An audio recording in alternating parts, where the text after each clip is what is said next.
A jepet zekat për bijuterit dhe si llogaritet zekati i tyre?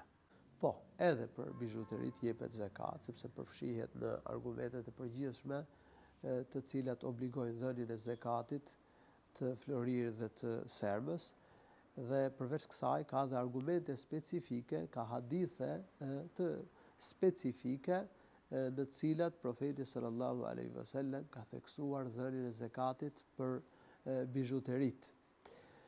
Dhe flasim për bijuterinë e arit si fillim. Në qoftë se plotson kuotën, që është 85 gram, pra ka bijuteri ari që plotson kuotën 85 gram flori ose më tepër se kaq, e ka detyrë që t'jap zekatin për këtë bijuteri. E në qoftë se ka më pak se kaq, nuk e ka detyrë që t'jap zekatin e kësaj bijuterie. Dhe siç e sqarova pak më përpara, do t'jepet 2.5%, do t'jepet të varfrit. Kuptohet që është edhe kushti tjetër që ta ketë pasur në pronësi, në gjendje për një vit, të ketë kaluar në pronësi të femrës për një vit.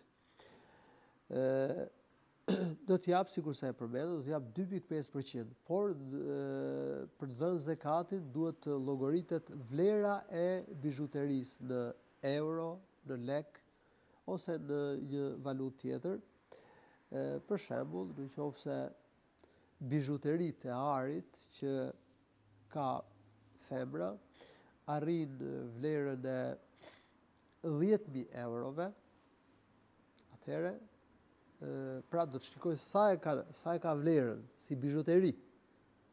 Nëse e ka vlerën si bijuteri 10.000 euro, atëherë do t'jap 2.5% e kësaj, që i bie 250 euro gjithsej, do t'jap të varfrit.